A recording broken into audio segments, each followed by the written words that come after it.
Good afternoon, everyone. Thank you for joining us today. There is some lunch served, so if you have not helped yourself already, please feel free to help yourself.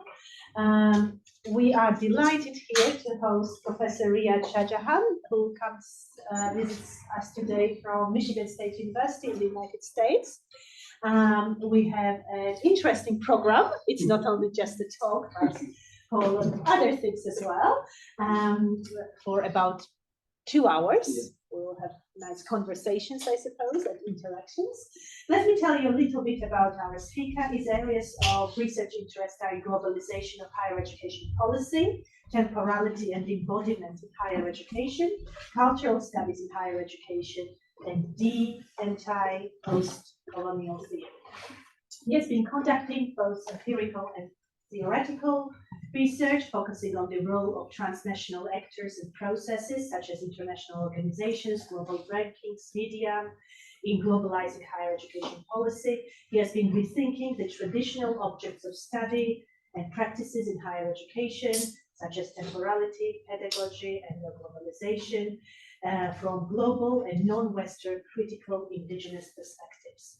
He's a program leader for the online master's program of higher adult and lifelong education at Michigan State University. He's also a co-faculty member of Muslim Studies, Chicano Latino Studies, and Center for Advanced Study of International Development at the university.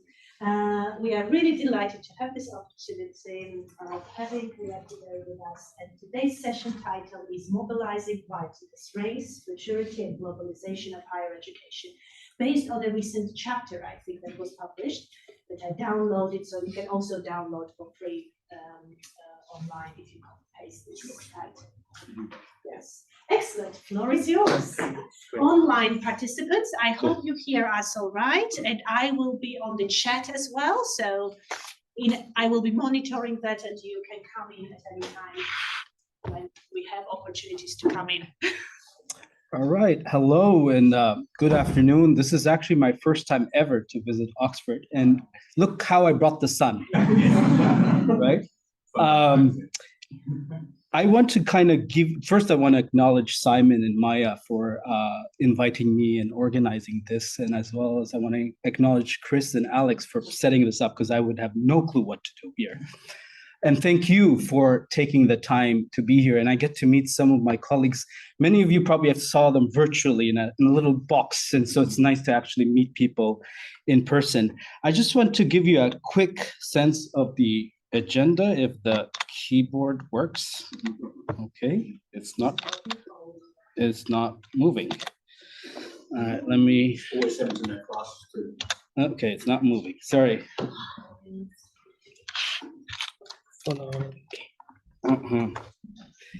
The key's not working for some reason. Just do this. Try it. Oh, there. Okay, we got the agenda. Right, actually. Okay, it's working. It's working. All right. All right. That was not my opening ritual, by the way. So usually I like to do an embodied exercise. We're going to do an opening ritual. I'm doing a very mini lecture. Then I'm going to open up for some group work, and then we're going to end up with a group discussion, just to give you a sense. And I like to finish with a closing ritual. As Maya shared in her introduction, one of my areas of work is actually on embodiment. And so embodied learning is very important for me. So I've asked, thanks to my colleagues, for people to bring their jackets. And so I'm going to need about 4 or 5 volunteers who are willing to wear and take off their jackets. Can I have 4 or 5 volunteers? Maybe 3 on this side, 2 on this side. Can I have some volunteers? Thank you. So we have 1, 2, 3, 4. Can I have some on that side, please? Okay, great. Can I have more? Any more on this side? Okay, thank you. So just let you know, you're just gonna be taking on and off your jackets, all right? All right, so first, please just could you please stand up? And yeah, you can take off your jackets for now, all right? Yeah, all right. Now, just wear your jacket like you normally would.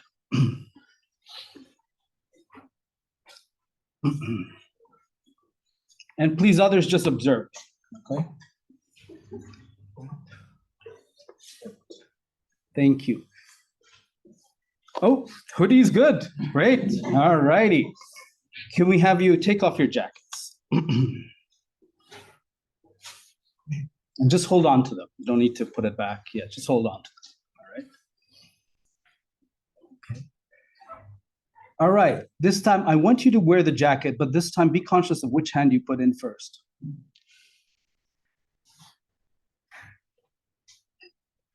And keep conscious of which hand you put in first, okay?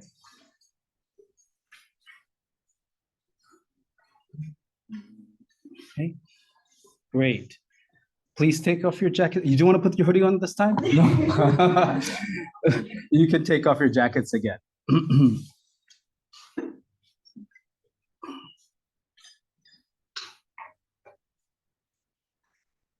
All right. Now I want you to wear your jacket with the other hand, the hand that you normally don't use.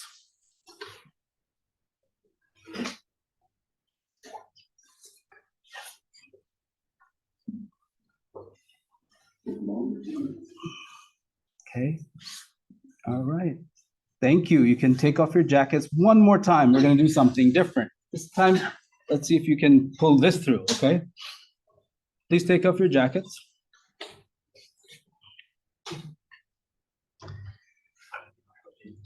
Now, see if you can wear your jacket with two hands. Two hands.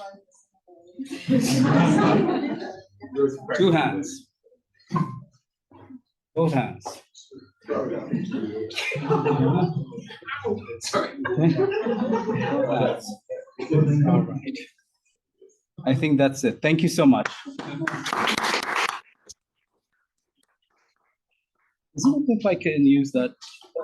Yes, So for those who were observing, or even very small one. oh, okay, great. So this is not for those who are actually taking and wearing their jackets. This is for those who are observing. What did you notice as they were putting on and off their jackets? Confusion. Confusion when? I think there are different levels of confusion. So the first one is when you first send out instruction. And I think people wondering what's this about. Okay, okay. And So then confusion because they're not sure what's happening, so some kind of uncertainty? yes, and I think secondly came when you ask people to sort of like change the like the starting hand. Okay. And then I think like literally the third one's like when you ask them, but I think they want to be two hands, like Yeah. like Superman's code. Yeah, okay. All right, others? Confusion, uncertainty? Yes, hi. It seems very difficult for them to put on with the other hand. That's not usual, and even more difficult to put on the jacket with both hands at the same time. Yep, so it's with the other, I'm gonna just put other hand, or we can call it the alternative hand, right? And then you said when they were trying to put two hands, right? It was even harder than. I'm just curious, just from just raise your hands. How many actually use two hands to wear your jacket? Some people have said. Yeah. But most of the people use here Teenagers. one hand, right? Now, this is very interesting because my daughter, when she was 2, she learned how to use two hands. She didn't learn how to use the first one hand. It's too complicated. So it's interesting as we grow up, it's easier for us to coordinate ourselves with one hand. But she was taught in 2 years old that you throw the jacket at the bottom, and you lift it up and you put it on. Okay? Other things. Anything else you've noticed? Yes, hi. Took a bit longer. Longer. Okay, so confusion, difficult, so there's a temporal element. Something is longer. Okay.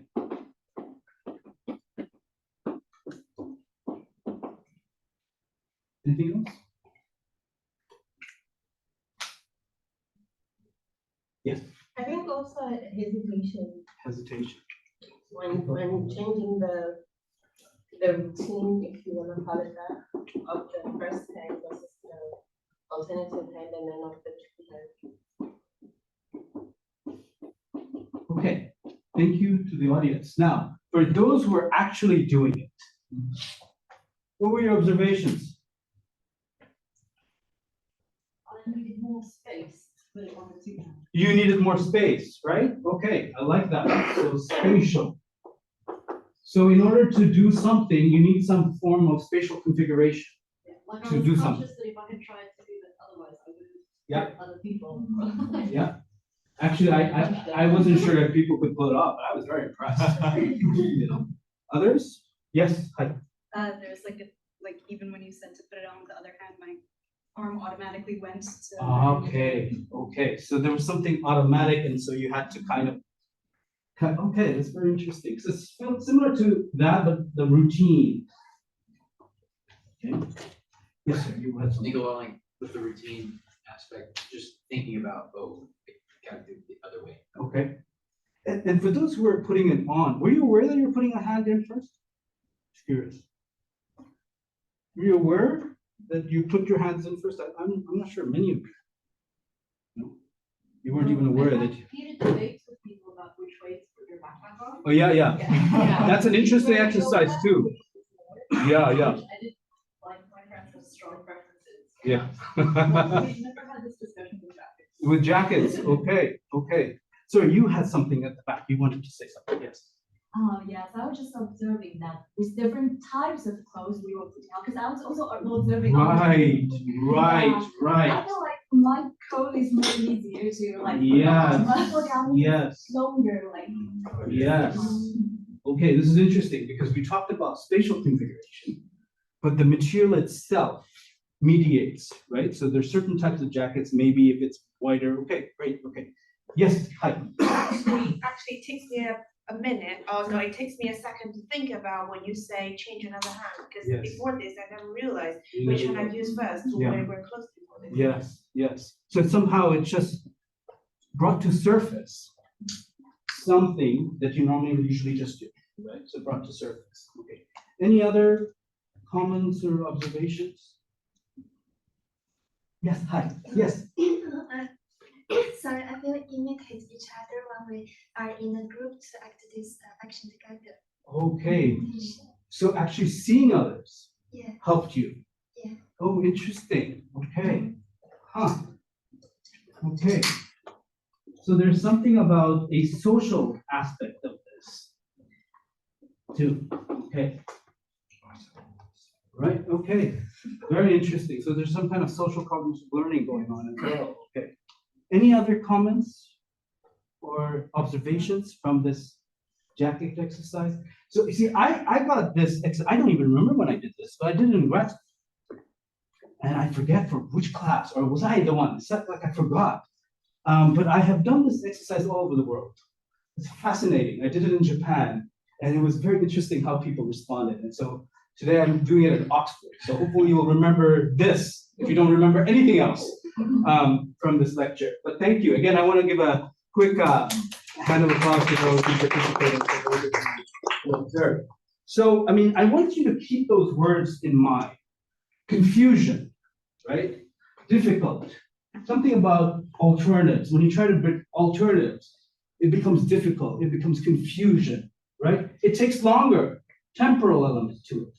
You need more space. I mean, that's very interesting. Time and space are very interconnected, right? There's a hesitation because it's not routine.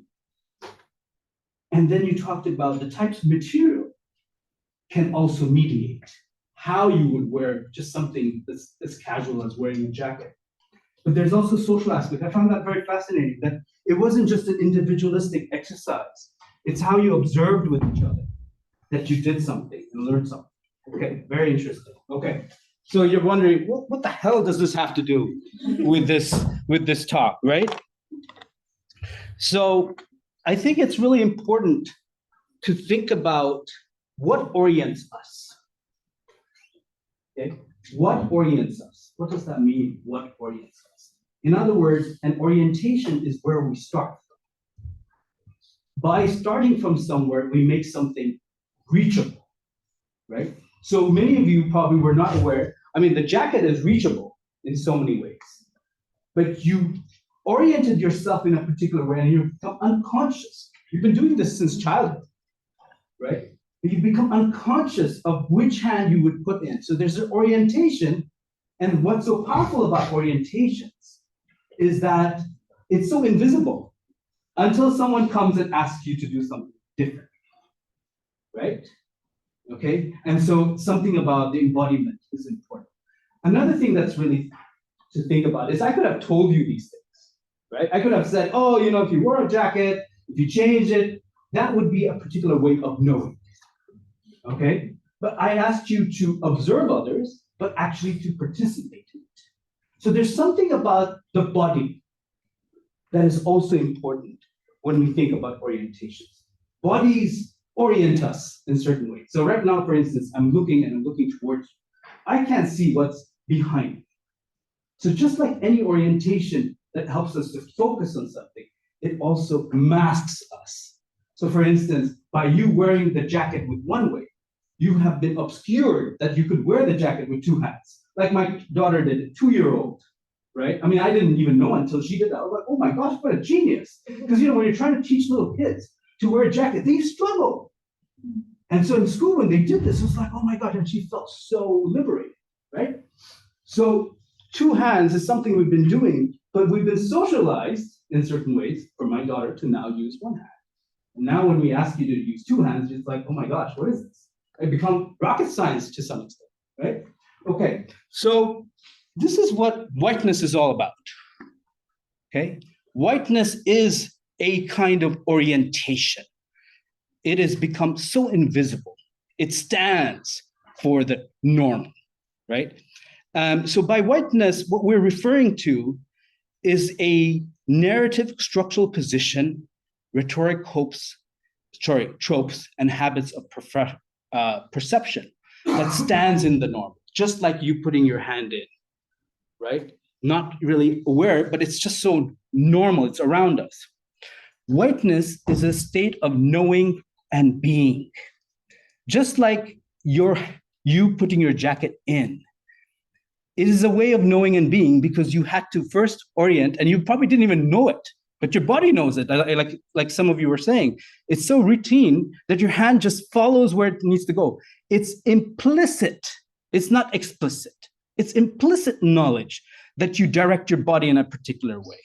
And then when someone asks you, can you explicit that by telling you something else, then it becomes explicit.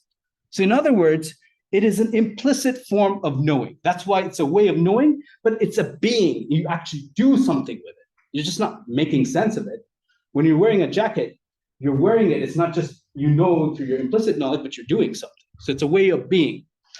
And it is this way of knowing and being that creates a superstructure due to the historical coloniality of power. In other words, it is what creates what we have today, racial capitalism. There is no capitalism without modernity. There is no capitalism without race and racism, right? That's the way the whole world has been globally structured, particularly in terms of the labor market, the stratification of labor, the use of labor, okay? But also it's an orientation. In other words, when we're navigating, just like your jacket, I mean, you can replace the jacket with whatever. You can replace it with success, credentials, being global, just replace it. And there are easy ways to get there because we've been oriented to that. And there are more difficult ways to get so-called success because success has been defined in particular ways, okay? So whiteness is also something that orients environments for the benefit of certain people, okay? It's an unfinished business that is both structural as well as symbolic. And what do I mean by that? So whiteness is a structure that shapes, as I said, racial capitalism, institutional structures, nation state, legal policies, immigration, things like that. But more importantly, it is symbolic. It is symbolic in terms of what constitutes beauty, aesthetics, what's fashionable, what's stylish, what is prestigious, okay? It shapes that, so it's got a symbolic dimension. And what's important as we're talking about whiteness is that race and racism is not uniform. It morphs and changes globally, but it is a transnational force. And so what I'm talking about is coming from this particular paper that was published, I believe in 2022. And what I'm going to talk about today is an extension of this work, right? But you'll notice it says whiteness as futurity, right? What is futurity? So futurity is a state of being whereby you're trying to know and be for an imagined time that is yet to come. So futurity is not about future, like some static thing. It's something you imagine, and it's the way you act with that imagination in mind, right? So, I mean, a great example is graduate employability is a discourse we use throughout, right? What is employability? It's a temporal concept, right? Employability suggests it is something that you imagine would give you some kind of job or the potential. You see, it's not about the present. It is about future, right? So this is what I mean by future. So employability is a great example of futurity because it's about invoking the yet to come in order to do whatever you're doing, right? I mean, the whole higher education system itself is built on the notions of futurity, okay? So we're trying in this paper to interconnect, and the mouse is working and the keyboard's working. It's been oriented towards me.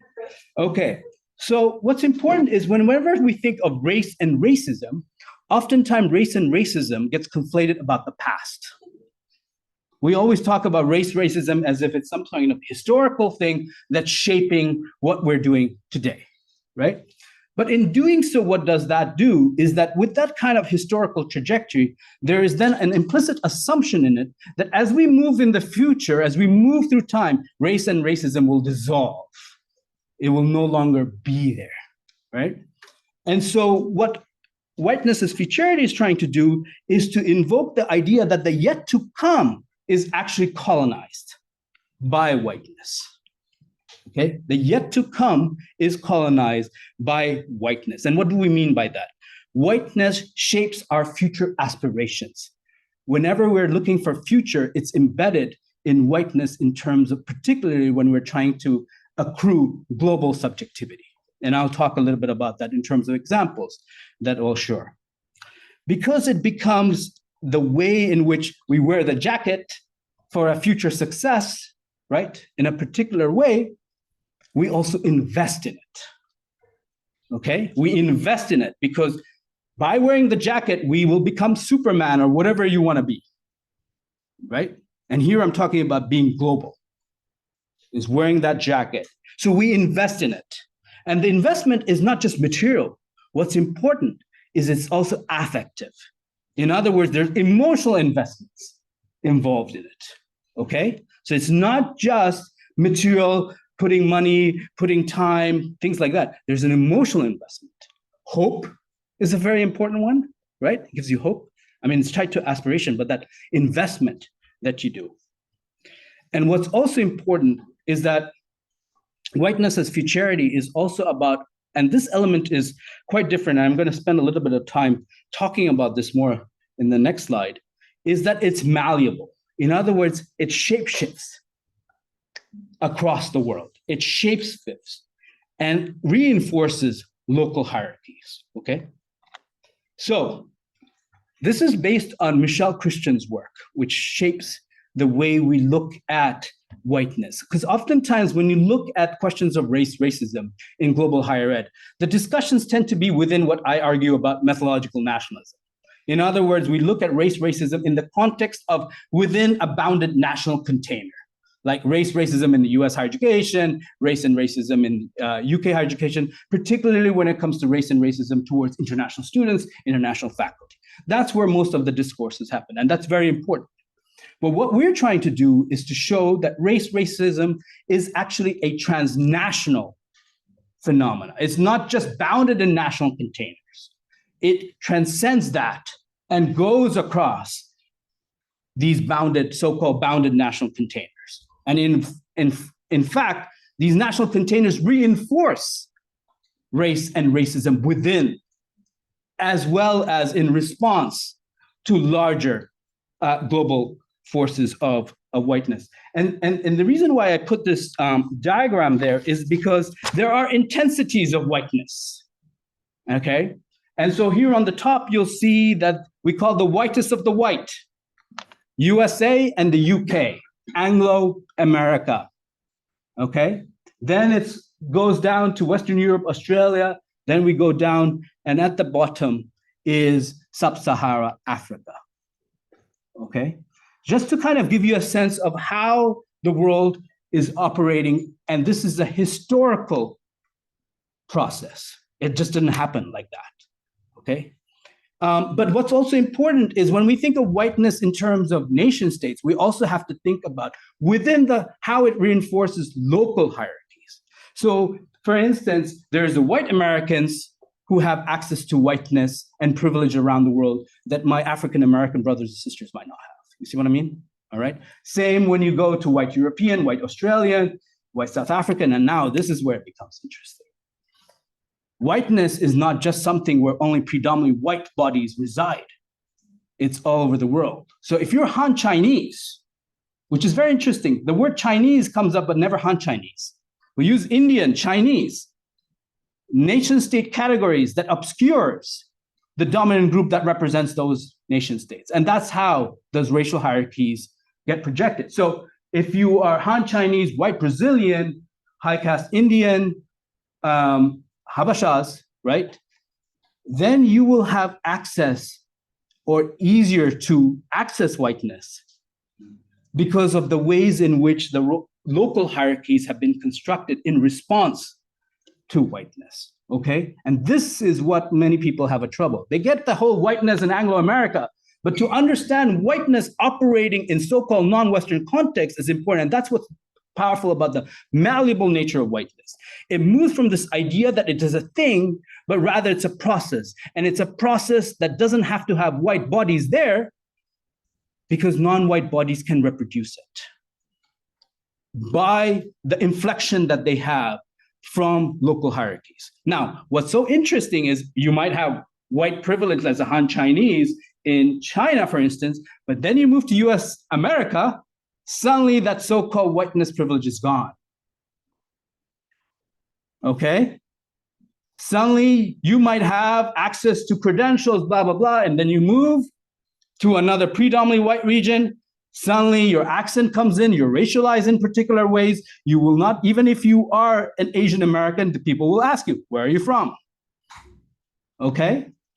So that's what's so interesting about the malleable nature of whiteness. It is not a constant. As you shift, just like many of you talked about the spatial configuration, as you shift your spatial configurations, so does your privilege and your minoritized body relationships evoke itself, right? Okay, so you could be Nigerian in a particular way, and then you come to UK, it's different. So there's different kinds of hierarchies. Okay, and that's what I think is so interesting to think about whiteness as not just whiteness as just tied to bodies, but rather it's a structure and a symbolic assemblage that shifts as you move from place to place. Okay, couple more things in this thing I want to talk about. This is not just about individuals when we talk about global field of whiteness. This is also about nation states, institutions who are negotiating their own global racial positioning, okay?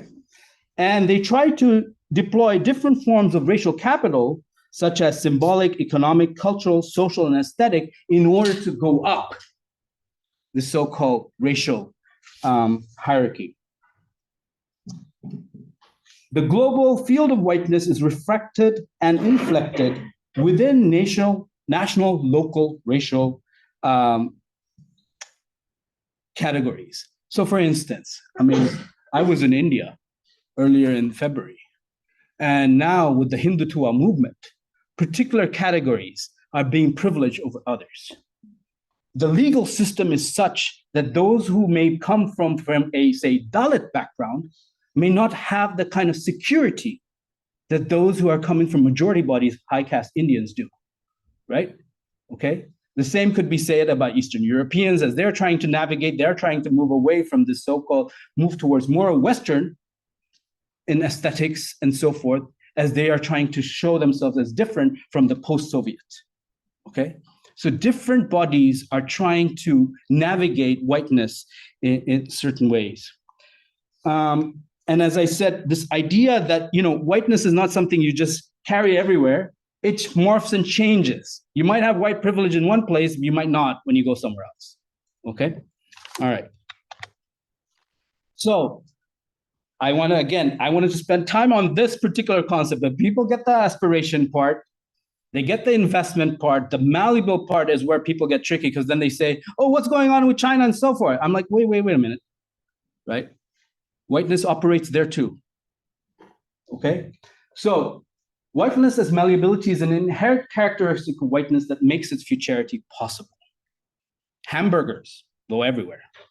You can make tandoori chicken hamburgers, you can make other types of hamburger, but the hamburger is hamburger, and it came from the Germans. Meat and potatoes came to North America through the Germans, right? But it's a hamburger, okay? So it's so important to think of white supremacy beyond corporal bodies as a process. But this is another important part that I don't think I talked about. Why are we adopting whiteness? It's because it allows non-white bodies to reach something. It makes things reachable. And as I said, the metaphor that I was sharing earlier is the jacket. That jacket could be a credential, it could be money, it could be mobility. Whiteness provides that. It provides something, resources within reach. And I'll talk about that in the context of global higher education soon. So while there are so-called hybrids produced, we've got hamburger now with tandoori chicken in there. We've got tandoori chicken sandwiches right now in Marks and Spencer and all that stuff, right? But sandwich is sandwich. The beginning of that sandwich came from an orientation of a bread, put something in between. I believe it's some kind of English, some lord who was hungry. That's where sandwiches came from. The Lord was hungry, and then this cook is like, okay, this guy's hungry, I need to do something. So he just put something on top of bread and gave it to him. That's where sandwiches, from what I understand, came from. So it came from a particular place, right? Now it's everywhere. But with the sandwich goes the white privilege with it, okay? So while there are amalgamations, they still begin from that whatever dominant hand you put in. That still orients you. And that's the power of whiteness. Okay? It's the orientation. It's where do I start and where do I want to go? You can mix whatever you want with that, but the starting point is so powerful. Another great example is, my work is on temporality, and I'm writing a book right now on the relationship between race, racism, and time in global higher education.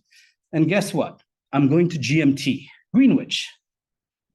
Greenwich is where the so-called world's 0 point of time comes from. And it wasn't not even a British thing. The Americans is the ones who wanted it, right? Because they were having railroad accidents. And that's where the time zones came from. So GMT is the orientation of the whole world. Like, in other words, that's so powerful. Time begins in GMT and everything oriented toward that. Does that make sense? So whenever we're trying to synchronize ourselves, like here with you on Zoom, what do we use? GMT time. You see the power of that? That's, again, using a particular hand to wear a jacket. Now let's start using the Chinese calendar New Year instead of the Gregorian calendar. Let's see how that messes up things, right? Okay? So the fact that we are starting it, you see what I mean by whiteness being an orientation? You start from where, and then we synchronize ourselves according to that 0 point, okay? So what I'm going to present today is, I kind of gave you a sense of the framework, right? What I'm going to present today is a chapter that just came out where we, instead of looking at, the earlier article was looking at the trend of the ways in which liberal education is going around the world, and Global University Ranking. This is looking at more contemporary mobility trends. The mobility of imaginaries through popular culture, people, students, bodies moving, and more importantly, the way resources are moving around the world. And we're using a whiteness as futurity. And I don't want us to think whiteness as futurity as this general theory or deterministic. It's meant to be a soft theory to help to explain, or a starting plane space to explain some of the trends that are going on, okay? So I have not lost any of you by now? No? We're still oriented towards me? Okay, all right.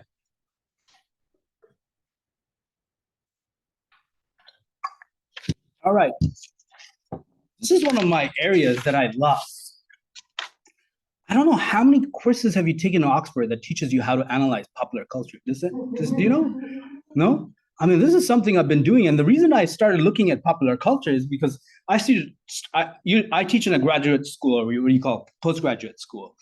And I had to teach undergrads in MSU and Michigan State. And I was having a hard time getting undergrads to pay attention to me. Suddenly, when I started to bring YouTube and movies, and it was about diversity in higher ed, I started to show Legally Blonde in class. Everyone was engaged. And I was like, wow, popular culture. Now, every single class, even if it's doctoral to master, they have to analyze some kind of popular culture. And the reason is, it is so powerful. When I asked students, where did you learn about higher education? Where did you learn about the world? Guess where they said? They didn't say I got it from the university. They learned from what they watched at home. Okay? They learned what they did about the world of other people, not from parents and families. It's the public pedagogy of popular culture, right? And so it's not surprising that much of the whiteness privilege that is around higher education is from popular culture. It mediates the way we see the world and our aspirations, okay? Aspirations to go to particular places. So I don't know how many people talk about when they come to Oxford. I don't know how many use the Harry Potter reference here. I know they do that in Glasgow, right? Right? So again, these are popular culture imaginaries that people are aspiring and moving towards that makes that familiar, certain regions, right? So global media generates aspirations to go with. And here I'm not talking about Hollywood. I'm also talking about Bollywood. I'm also talking about Nollywood, right? I mean, I don't know how many people here watch Bollywood movies. You'll see how they, again, symbolize people increasingly who live diasporas who live in the West, right? Or high credentials. The same with Hollywood, right? That generates these aspirations of, oh, you want to solve your precarity in your life and family? Let's move there, right? That's what that does. So again, you see what I mean? Whiteness is not something with bodies. It is something that is transmitted through the medias that we consume. And I love the word public pedagogy. Are people familiar with what the word public pedagogy means? So, when we think in higher ed, we think of higher education teaching and learning as something happening here in the classroom, right? We often think that's where teaching and learning is happening. Yes, now universities have learning communities, spaces, and so forth. But what we don't realize, and our children will tell you this, is they learn more from television than the time they spend in schools. That's a form of public pedagogy. In other words, the teachers are not necessarily inside the institutional containers. They are in what you're surfing on your cell phones and so forth. That's what public pedagogy is. To move this idea that teaching and learning doesn't happen in a particular space, it happens everywhere, and it happens in non-formal environments, okay? And so that's why I think it's so important to think about public pedagogy. Now, because of its public pedagogic role, it mediates cultural familiarity. And what's interesting is now we're seeing some growing trends of what they call eastward movement, right? So people have been always talking about, okay, all these international students, they go to the West, to the global North, so forth. But now we're starting to see people going towards East Asia. Well, one of my colleagues, Ravinder Sidhu and Mayumi Ishikawa, wrote a wonderful piece about hospitality in Asia, mobility, and they talk about the role of Hallyu.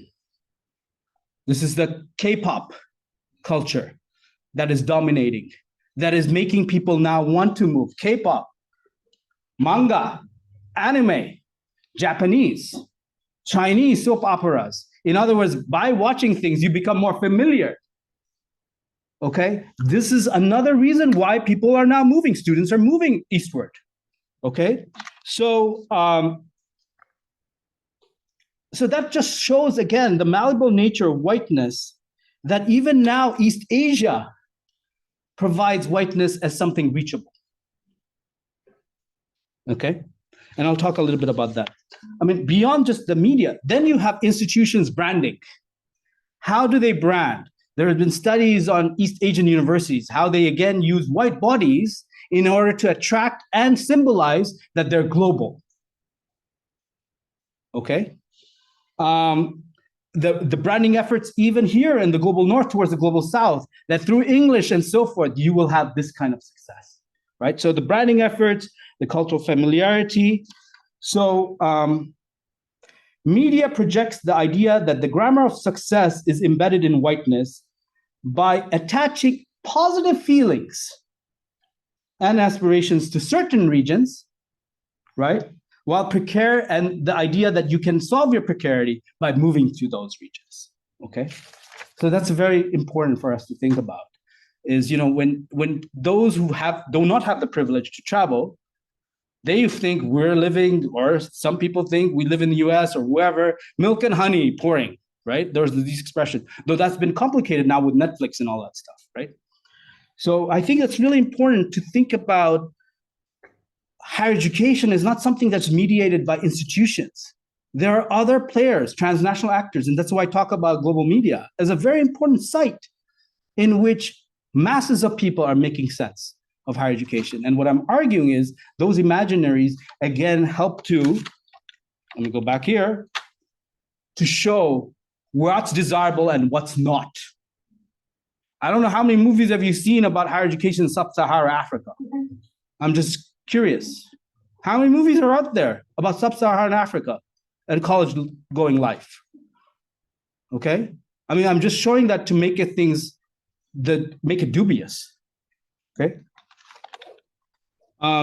Next, mobility of people. This is something that many of us are familiar with in terms of movements of bodies, going to certain directions, to improve their employment opportunities, both locally and this is where we see the movement of the global south to the global north, particularly to the Anglo-white regions. And the idea is that by getting those credentials, by going there, we can access global resources and subjectivity, which allows them to be mobile.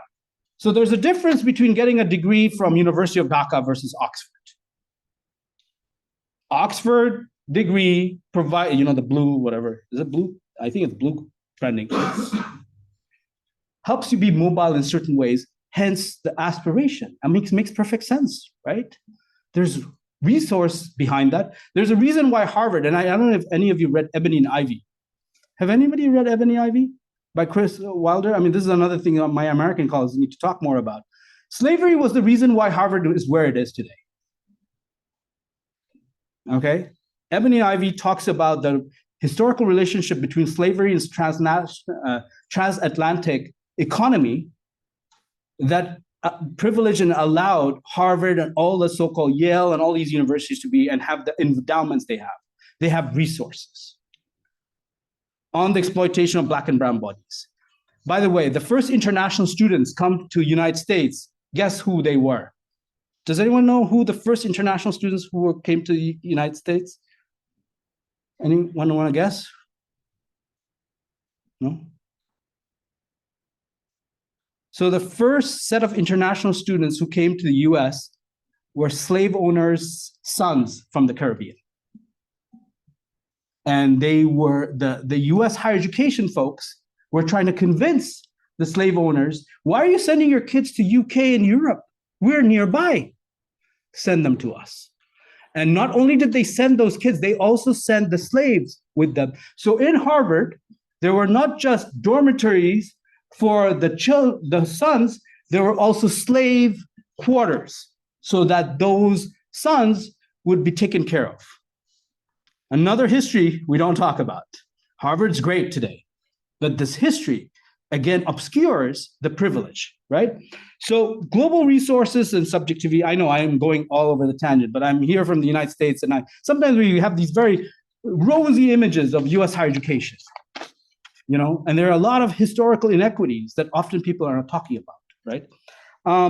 Now, what's interesting is now Asian higher education has become this affordable whiteness. So as the mobility is moving towards East Asia, in terms of Korea, Japan, as well as China, it also highlights how they've been able to mimic whiteness. In other words, to project whiteness through their international recruitment of faculty, through the internationalization initiatives they've done through English, through the kind of resources as well as collaboration, right? So in other words, whiteness becomes reachable in certain regions. The same thing, and I'm going to talk about hubs, like the Middle East has become a new hub to attract students because they have invested in whiteness in certain ways that will attract students. Another way in which the mobility of people that privileges whiteness is movement of faculty. White faculty moving around the world globally, right? But more importantly, those who may not be white but have white credentials can be recruited as superstars and so forth, right? Now, what's interesting, Burford did this study on looking at global North faculty moving to Thailand. So moving to the global North, certain places is exotic, it's freeing. But if you move to the global South, it was interesting how they were sharing narratives of stuckness. Remember I talked about emotional investments? So moving to the global North, Anglo North means success. If you move to the global South as a faculty, you're considered a failure. And that's what these narratives were talking about, is moving and studying or working in Thailand, for instance, right? So again, that just highlights again how certain regions, there are certain aspirations, investments put, that if you do not reach that, you then evaluate yourself as being someone who's not successful. So you might wear the jacket with two hands, but it may not accrue you the same feelings you would with wearing the dominant hand, okay? Mobility of resources. And this is where we talk about how countries around the world are investing in whiteness because they're anticipating something. They're anticipating that they might lag behind. So we're talking about the Middle East. In terms of the Middle East, for instance, they're concerned. I grew up in Kuwait, oil-rich country. And Saudi Arabia, you've probably heard how they're shifting away from an oil economy towards a more knowledge economy. And they're trying to reach that through what? Through creating hubs of higher education throughout the Middle East in order to project their image as being a powerful knowledge economy player, right? That's number one. But number two, they're not doing that by getting universities from Nigeria or partnering. They're getting it from the UK, America, and particular universities to build their branch campuses there. And now, this is the other thing that's interesting. UK, American universities love that, because then they can put their branch campuses there, which allows whiteness to be something that is accessible. But guess what?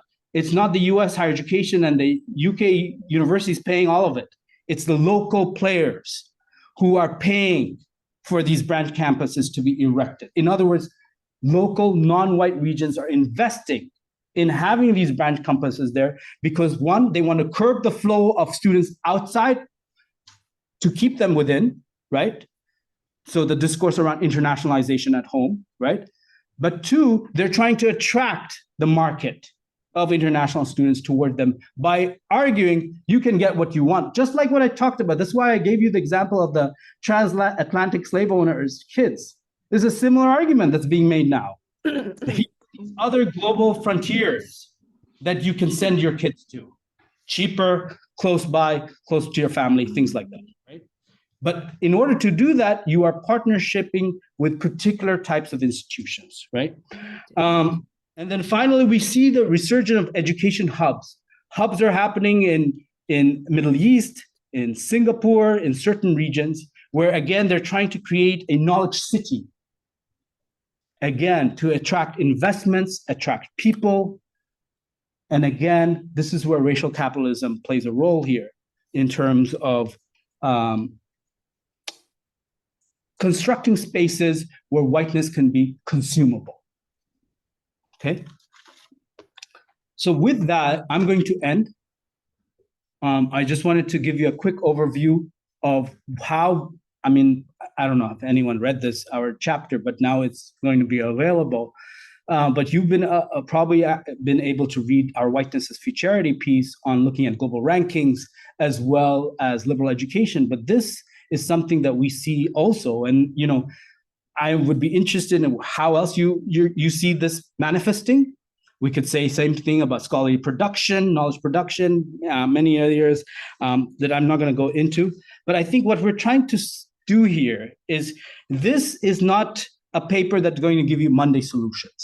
Like tomorrow, next Monday, we'll know how to fix up whiteness, okay? Because as you saw, how difficult it was just to put two hands into a jacket. You weren't even aware, right? So, I mean, just even cognitively thinking that there is such a thing is even hard. Because most of the time when we think of whiteness, we just think of white bodies and being racist and saying racial slurs. That's what we think of whiteness or whatever, right? But we're not thinking about it structurally. We're not thinking about epistemologically. We're not thinking about ontologically, right? And so I think it's really important to see it in its complexity. And I think higher education and global higher ed gives us an objective analysis where we can see the assemblage and how it operates in similar and different ways. And so I think for us, it's really important to think about racialization as not something that's bounded in a national container, but that it is a transnational process, number one. Number two, look at the future-facing policies and practices. So when governments say, we want to be world-class, what do they mean by world-class? What is included in that yet to come when you become world-class, right? So looking at those kinds of policies and practices. And also to look at complicity to whiteness because of the malleable nature of whiteness. So with that, this is my mini lecture part done, and I am on time. Clock time, by the way, it's clock time. So I'm done with time. And so what I want to do is give you about maybe, you know, I'm going to ask you to stretch, because how much can our bodies take by just sitting? Come on. Maybe take a little 5-minute break and then we can come back. Is that okay? And then we do silent reflection, because I also need to drink some water too. All right. So maybe walk around and then we'll come back. Okay. 5 minutes.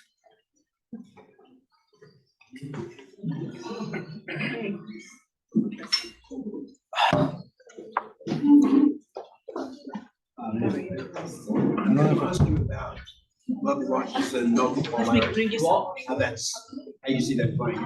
You know, the rise of other non-neuroamerican. Yes, I want to talk about that. Sure. Yeah. Absolutely. That's my kind of, I cling to that. It's my hope, you know, that will change things. Yeah. And maybe it is changing things a bit. Well, thank you. Thank you. It's like sparkling. No, this is good. Thank you so much, man. I hope this was useful. Exciting. I really enjoyed listening Okay, to good. you. Because there's only so much we can lecture about this stuff You too. write so well, but I think listening is so enjoyable. I hope it was helpful. Strength of your work is that kind of lexical way you go. Yeah, that's really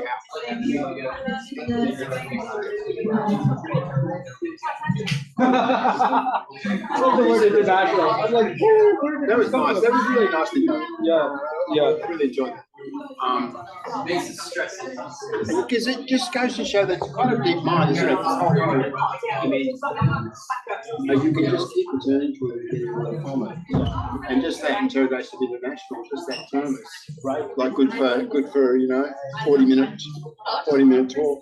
Did you use the whole of that text? I just read it this morning. Your text version. Did I use it? No. That was just your background. No, I basically present on that. Yeah, Right. but little bit. Yeah, but I haven't like. No.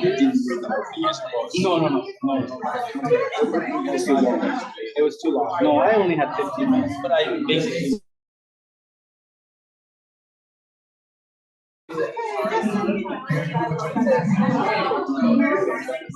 Because I could see already. Just one bag, but yeah, that could have happened several times. Yeah. I've had other papers which have been rejected more than that one. Yeah, But I you hope this was one. Oh, I'm really pleased with the way it's going. Great numbers. Yeah. And people, as soon as they come to things, they think it through.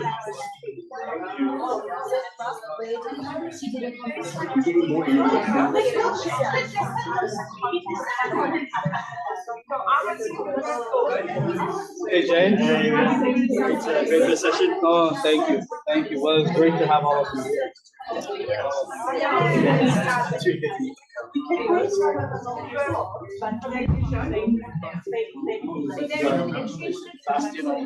Whiteness. Yeah, that's it. Yeah, you take it for whiteness. There's probably more reflectivity here Yeah, than just about absolutely. anywhere. Yeah, absolutely. No, there's some way more.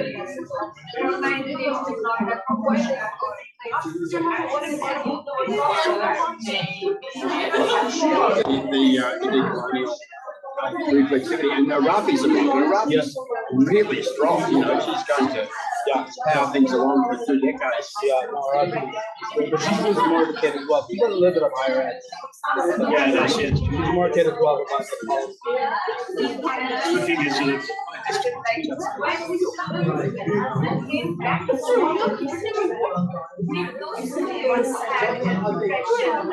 With Jason, are they going to Cambridge or University?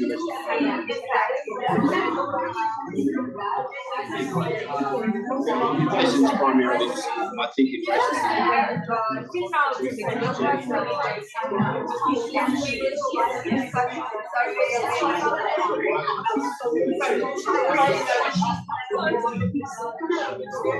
yeah, and I mean obviously they have to take much. Yeah, well, Jason's being chased by this guy, Harris. Jason Ardo. Oh, yes, yes. He does lots of stuff. I mean, he goes into he's really nice. But again, I mean, Jason, many of the race races. It's not like, I mean, US critical race theory is very much about. Yeah, it's a lot of institutions. Yeah, not the, yeah. So the reflection is quite different. And in the US, like people are reaching. It's just like aggressive. We're consistent. Okay, sure. Okay, I think it's because of the demographics. Changes everything. I was complaining to Simon how much my class are all mostly from the Midwest. The States. Yeah. And he was telling me about how he's got all these international. Oh my God! It's nice to. It's really nice. Yeah, we've got a really good range of students.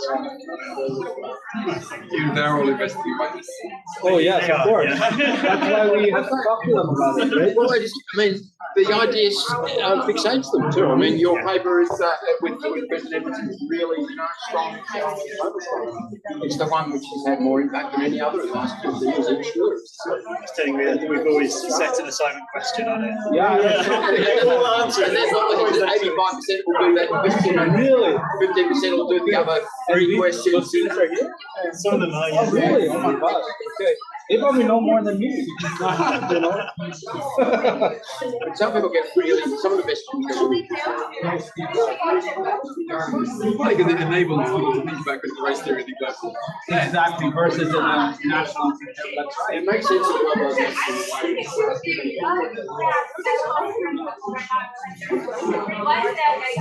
And then go on and think about themselves in relation to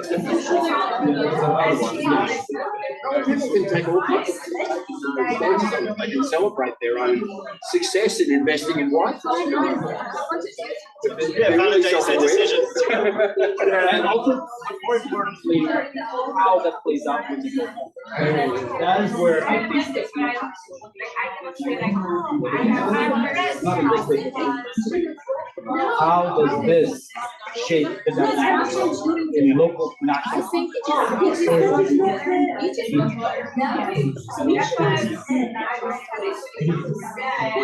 I know you said you always try the word stuck, but in one of the histories you're pointing out is that actually sustain those networks and therefore can still tap on. Right. Skills investments made from this.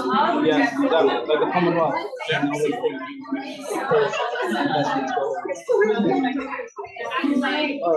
We have explained away the Commonwealth as a sort of force. Now you have other, like your multipolar. Yeah. Well, I think the post-imperial is sort of more or less handled. Yeah. But it's still powerful. And so I just think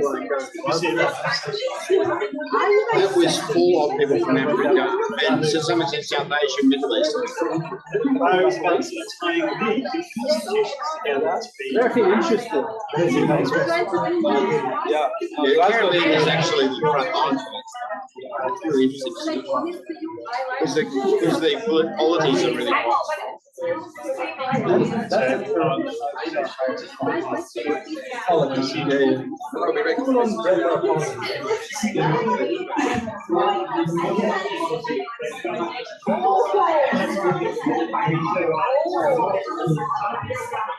That is something that I don't see if that's sort of part of symbolic. yeah, I think it's important.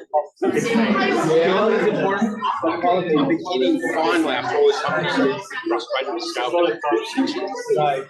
And it's easy for people, but it's none shows the fruits. Exactly right. And multiplicity is the scales is very, Right. all kinds of ways. Get something We can continue this.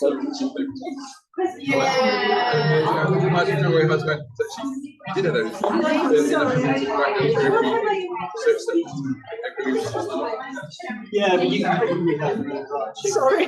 Someone raised their hand. Oh, yes, they have a question maybe. Alia, do you have a question? Yes, Maya, I have a question, but I can ask it later and after the break. Yes, later we will have opportunity. Sorry. Keep All it right, up. wonderful. Okay, everyone. Shall we come back? Thank you for the talk. That's okay. Bring your food and food and drinks. Let's continue. This is wonderful. I love having this classroom environment. This is fantastic. Yes, it's nice. I know in America you A little bit, but no, it depends on the justify profusely. Yeah. Okay, great. Let me close the door.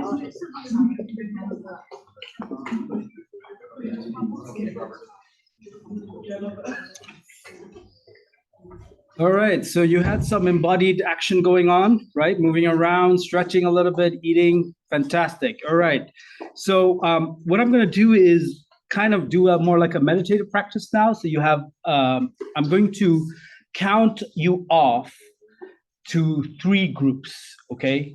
And the 3 groups are for you to first do silent reflection and then maybe get together and share your responses. And I'm assuming the professors and the other are also going to be involved. So Simon, we'll start with you as being 1. Okay, yes. 2, 3, 1. We're gonna have 3 groups. So 1, okay. 2, 3, 1. 3,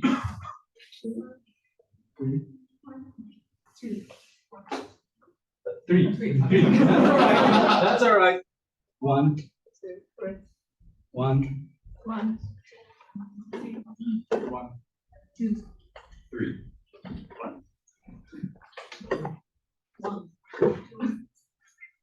Okay, so group 1, whoever has been numbered 1, you're going to answer the first question. Group 2, you're going to answer the second question. And group 3, you're going to answer the third question. So I'm going to put a timer on for 5 minutes in silence, notebook, in your head, whatever it is, just reflect on these questions, okay? Individually, not in your groups right now, just individual. It's a very pet peeve of mine with teaching. People need alone time, then get together, okay?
We have about a minute left. Okay.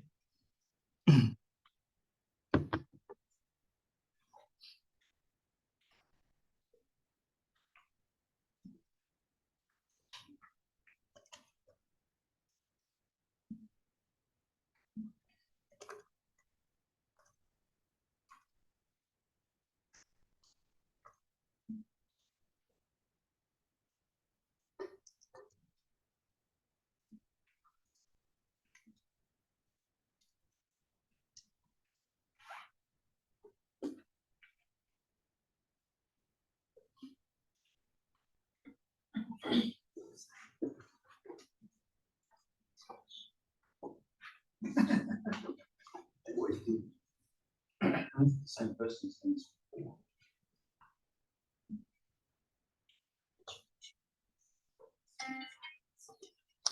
Okay, so group ones come to this corner here, okay? And if you have to just turn around the table, I'm assuming you can move the chairs around as a circle? Oxford allows that? Yes? Okay, great. Okay. Group two. Health and safety, don't damage yourself. Oh, yeah, please. And group two here, All right, and group 3 maybe at the back corner. Okay, group 3. So let's have group 1 here, group 2 here. Thank you. And then we can just move this out of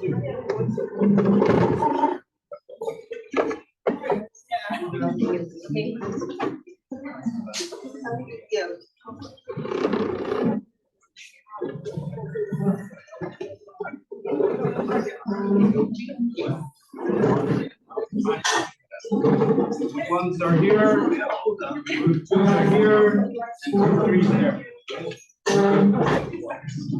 I had no idea how many people were coming, so I would have created more groups. Dream team. They sometimes lose their games. Group 2, and then group 3 there.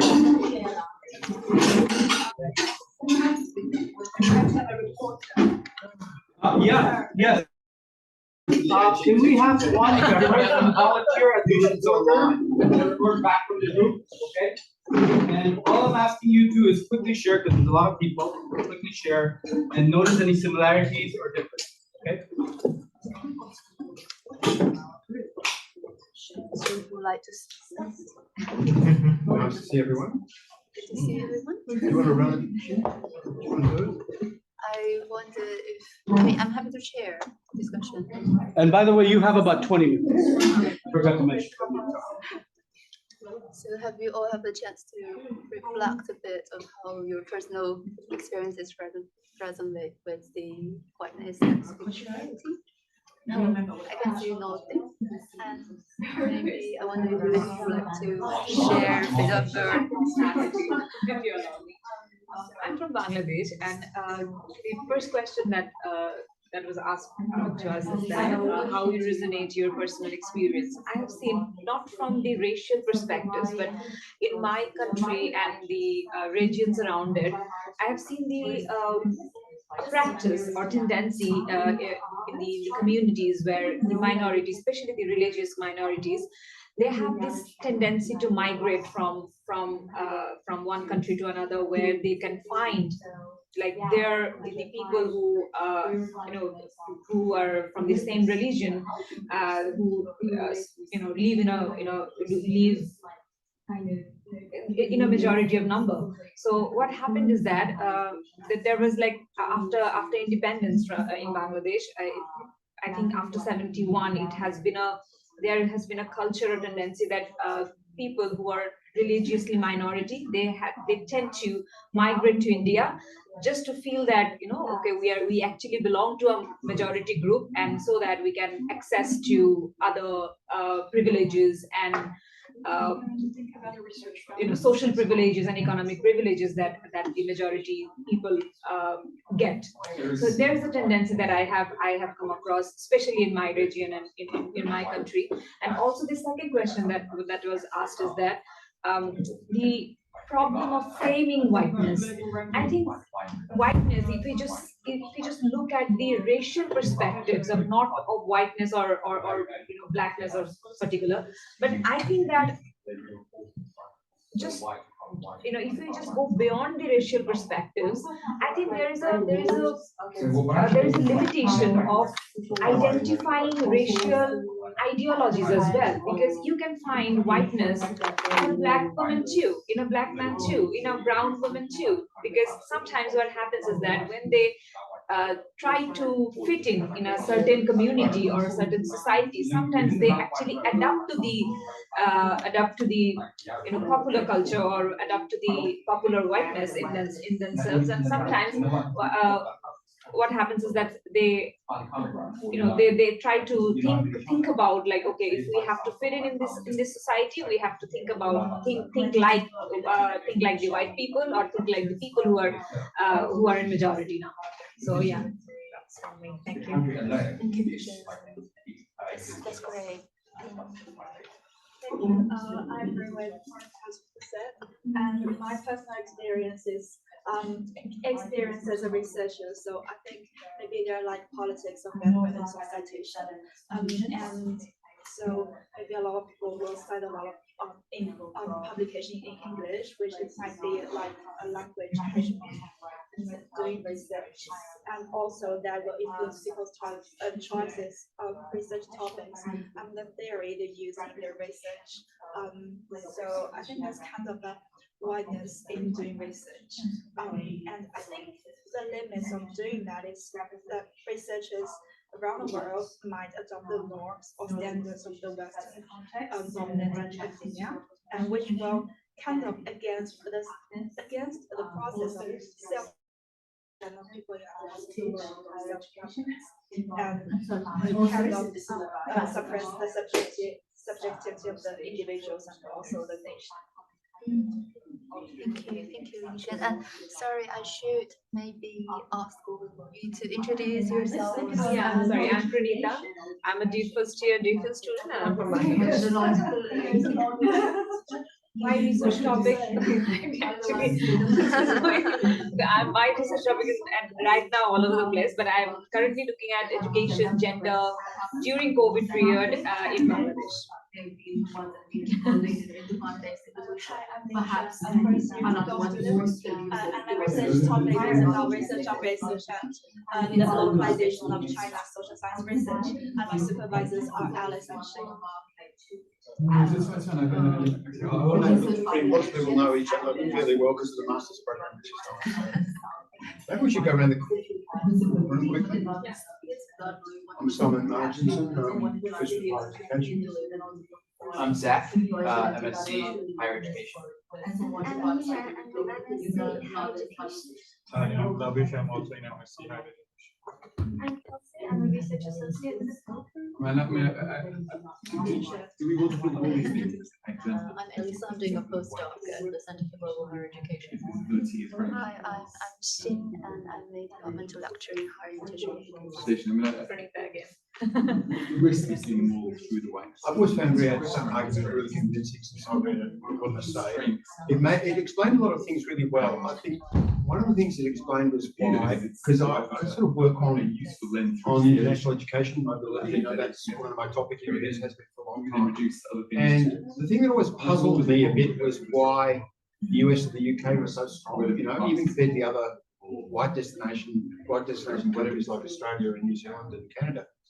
Why they were compelling, you know, in a way they could enroll as many individuals as they wanted, you know, or just a visa question. Whereas the other countries all sort of struggled to attract people. US and UK were always in a special position.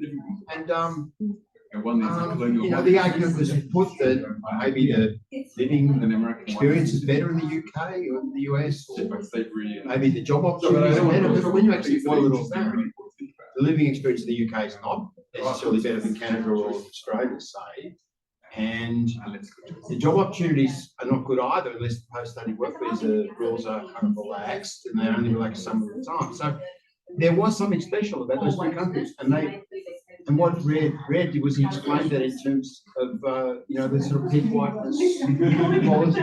So then you start to see race and whiteness as a sort of key differentiating, calibrating, mobilizing, driving force, and then it all starts to come, you know, make sense out of the global mobility flows and the differences between them and white. And then I suppose the other thing, so that intellectual explanation always struck me as really convincing, but the other thing is that I've experienced as a white professor going to non-white countries, you know, I've experienced the attractiveness and the compelling power that I am in that situation. I'm very aware of it, and it's so easy for us to do that kind of work, you know, and that we're a valuable commodity in a way. People are like seeking to join to us and link to us and sort of grab a bit of whiteness, if you like, and that all makes sense of my own experiences. I guess that you've got to be able to do that. You've got to be able to sort of put some websites, you know, about how it is for others, how you are for others, and the fact that I was married to someone who was white was very helpful for that. That made a difference for me, you know, gave me that space to think about myself from outside myself, kind of thing. But I think that you know, what I'm not sure about is how to reconcile the race argument with the capitalism, you know, the political economy argument, how to fit all those elements together. Because what I see in the world now, and I was going to say this actually in the big group, is we have multipolarity in terms of political economy. I mean, China's very important now, economically, politically. India is a rising power. It really is. It's not just talk. Iran, Indonesia, Nigeria, South Africa, Brazil. You know, these are really big spaces, big political spaces, exercising and growing impact. And it's not just an American world. You know, it's not just the Euro-American world. There's lots of other things, lots of other centers of power. It's a multipolar world, and yet this peak whiteness driver is still there, and it doesn't seem to have changed very much in the context of a multipolar world. This driving cultural force, this sort of quasi-colonial imperialist force of the peak white countries is still there. So how do we get out of this? You know, in what is in many respects a post-colonial environment. I mean, these are not, the West no longer controls 90% of the earth. It no longer enforces a rule directly and exploits directly most of the world. And yet this continues. How do we find out? How do we work our way out of it? How do we establish something based on equality of respect and cultural diversity? I mean, how do we break this down? I think this is a very difficult problem. Thank you for sharing. I just like the professor. Constraint, could we think of it more positively? Could we think of constraint? The constraint of whiteness means that it undermines efforts to access universities, the very narrow. Professor says about research on the golden guest of the subject because like the global economy, they focus on two dishes. Globalizing has maybe the very benchmarking knowledge to which organizes many elements in higher education systems, and they gives each elements and actually this system increase symbolic power and produces on the violence.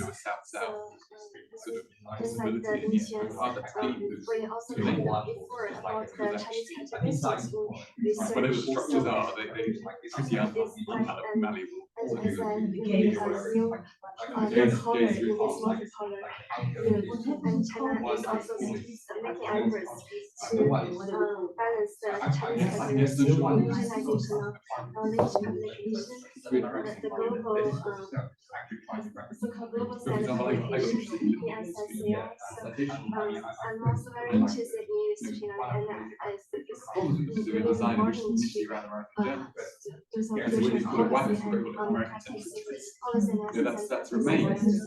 on the balance localization, indigenization, and the globalization in international higher education.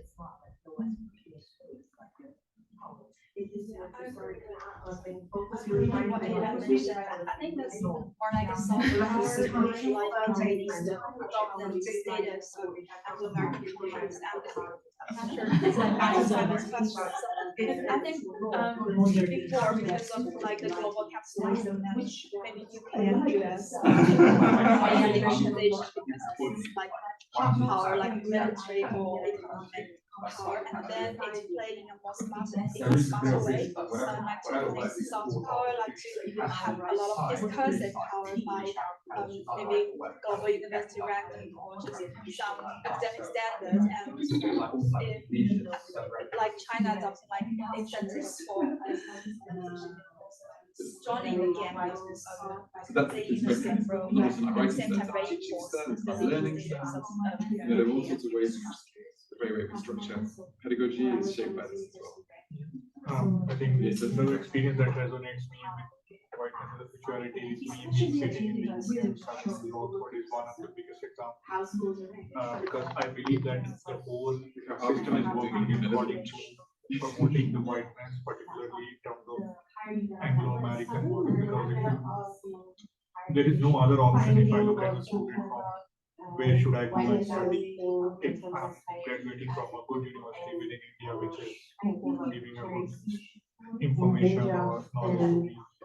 But if I go to the next step to understand where should I go next to study, there are no information available, because if you look at the global rankings, it will show you either America or European based university in the top ranking, and obviously as a human being, as a student, I want to go to the top university. I think that promotes much. And when you look at the kind of model your own country is following is also the model they're opting for, as Professor Shajan mentioned, that we are not taking the university from Nigeria or from South Africa, we are taking from US or UK, and Saudi Arabia, or maybe Vietnam, or maybe India, we are following all this.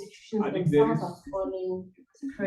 there is nothing, there is only one lens that we are looking from the education, and there is no other lens provided to any of us when we are a student or when we are into a public policy for that matter. Coming from a university administration, I look many students, we have multiple collaborations across the world, but the students are only interested in going to these 2 or 3 specific countries, even though we give a lot of information. The second thing that I've observed is also the research. Like in India, we had a citation index, but that was failure because of, I don't know, reasons, but people are not publishing or people are not putting their research there, but they are more focused towards Web of Science or Scopus, because even the institutions are promoting that. So that's how I think, as an institution, we are promoting the whiteness, and as an individual, we are looking towards the whiteness, and this is a lot of resonance coming from there, and there is no other option available, even though there are systems in place like the citation index and network. But if not even as a student and not even as a professor, nobody is putting this, so that is also a failure. So, and the other side is being promoted by the people from non-white countries as well. So that's my experience so far. I just want to add here something. Bangladesh has been a colony of Britain, so we have inherited our administration quite culture and British administration system. We are still practicing those things, and any education also with the curriculum also set up in a form that actually resonates the British curriculum. We have also English medium schools and also the private universities who actually follow the British curriculum. So also the thing is, when the general education system has been emerging in Bangladesh, we tried to send our students to to get higher education, and also the people who are who are in the government service, just to understand what is happening in the modern West. We are the government is now giving funding and scholarships to send their officials to get knowledge from here to and just to inject them in our country, in Bangladesh, in that society. So yeah, I think this trading is also happening, because we know that maybe we don't have any other options other than UK, USA, or Canada. Yeah. This is prolonging the colonial period, isn't it? And if India becomes a significant provider of international education, which is probably a decade or 2 off, right, it then becomes a possible alternative for Bengalis in Bangladesh to go across the border and maybe to be educated in India, and then the whole dynamic starts to change. Yeah, but at the moment we're still in that space. Yeah, and the thing is, Sorry to interrupt, about 3 minutes left, so if you can have someone keeping notes so they can report back, that'd be great. Thank you. We just want to go through back and so it was you, Kelsey. Yeah, so just real quick, having gone to undergrad in the United States, I think, being the white American from the US is kind of like the top of the, I guess, the same privilege poll, I suppose. And very low. Yeah. And when thinking about attending grad school, and we talked about futurity as thinking of getting a job or getting anything. The only real option that came from a social perspective was to go up if it was possible. And so Miriam in Oxford was kind of where you go from kind of a well-respected university in the US to go to an elite university. That was kind of the idea, and that was everyone coming out telling you, oh yeah, you're gonna apply to Harvard, that, yeah, well, it's kind of what's expected. And so that was, I thought that was really neat. Hearing from elsewhere, being able to bring the hub of it. Yeah, I think similar experience to what you described, like all of my prior education was in Hawaii, where I'm from. And so one of the reasons why I chose to go to other universities in the mainland US was because I knew that if I had a degree from certain kinds of institutions, finding a job would potentially be a lot easier. I was told that by people. I'm saying this because, for example, I'm from Latin America. Well, I don't know. I'll let you know. For example, don't publish, don't read. Something else I find kind of interesting. I don't know if this is anything that is produced in the north as a way of, I don't know, there's something about generating the something state that going to a university it has on its mainland US. logic. So I wonder Very prestigious. whether very, sometimes when we public. look, I don't know if it's just you because mentioned you like grew up on the an drug island and class want to to be like look at part of things it. through But wine concepts. somehow I'm mainland thinking, for universities example, are if we viewed look as at it, more look at this through whiteness. prestigious, like something that Maybe people it has the unintended effect of presenting the Western logic. Like, I don't know how to explain this, but it's kind of like everything that happens is in relation to It resonates in and many these things aspects, that personal, happen outside of professional that, life, research, as a researcher. something like that. Give an example from professional life, so before I switched to research. Studying Indonesian, but also English as a second language, and so the field of teaching English as a second language is very, very, very apparent and helpful in explaining things. So there's the idea of the native speaker teacher as a sort of ideal, and so someone who the new but isn't white will not receive the same pay as someone who is white, and being selected to go to work in different schools or kindergartens by your boss because you are the white one. We can always incorporate it. Yeah, no. And then what are its limitations of framing? How you see it intersecting with religion as well. So I grew up in Malaysia, and religion is a big race is a massive thing, but religion is also actually massive. You could call it like an imaginary. And it also affects the mobility of people as well, especially in terms of let's say it's a good Christian or a bad Christian or a good Muslim or a bad Muslim. Because religion is equally powerful. Let's say structures, imaginary mobility of people, and mobility of resources as well. Necessarily. So there's we have 60 seconds for James.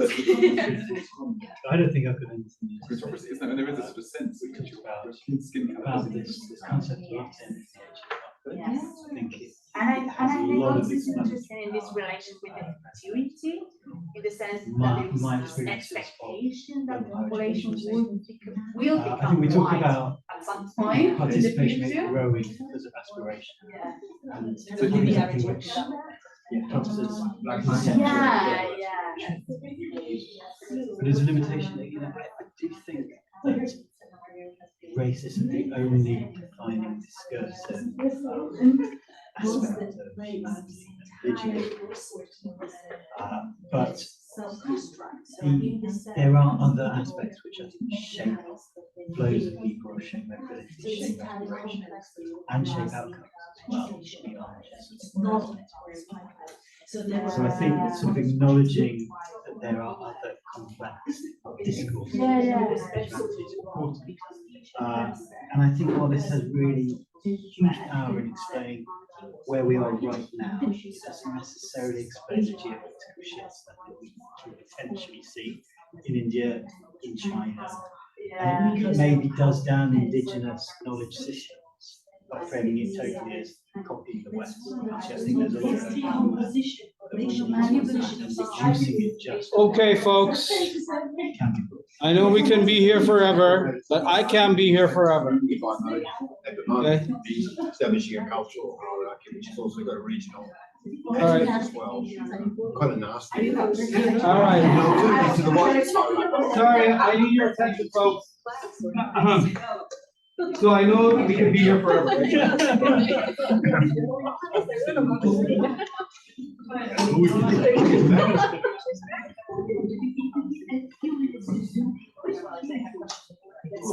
Okay, yeah. Sure. It's gonna be hard to coordinate all of this, but it's all right. Okay, so this is group one, right? I forgot which year is this is group one. All right. So let's start with group one. What are some of the themes that emerge in terms of experience, resonance, as well as its limitations as a frame? So let's start with experience and then limitations, okay? And I know we can go on forever, but let's just start with like 2 or 3 points and then we can go from there. All right, experiences. How does it resonate? Anyone? There are a lot of master's students and PhD students who talk about study experiences. Study experiences. Okay, so we're talking about curriculum and pedagogy? Yeah. Yes? Or even just choice of where to Okay, so where to study as well as what we're studying. Yeah, Does that make sense? Yes? What? Why we study. What and why we study. Perfect. Okay. All right. Anything else? So we talked about where, so where you're gonna go, right? And what you study and why you study. Okay, perfect. Anything else from experiences? Also talk about some professional experiences of researchers.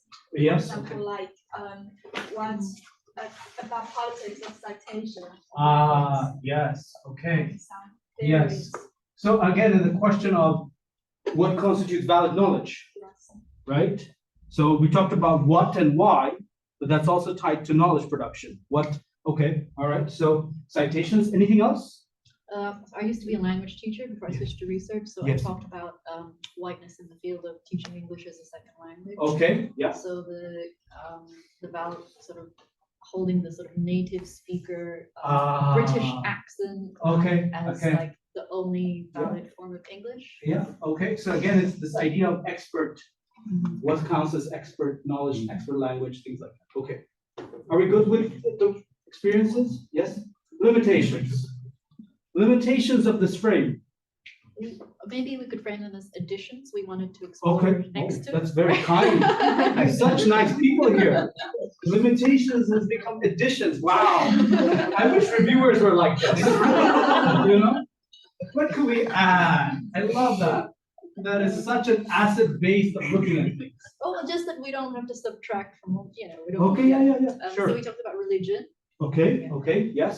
How so? What do you mean? Like as another Another equally powerful framework. Framing? Like the imaginaries, mobility. And okay. So religion is playing a role as what? As a social force? As a category? As a force that is shaping those imaginaries. Okay, like very good. Being a good Christian versus bad Christian. What's a good Muslim versus a bad okay. Muslim? Okay. So where would you go to study? Is it to show that and demonstrate the kind of lifestyle choices you have to demonstrate that? Actually, we have a colleague right now, she's in Japan, Sachi Edwards, who's looking at the relationship between Christian privilege being propagated through globalization, right? And one cannot ignore whiteness with Christianity too. That's another separate thing.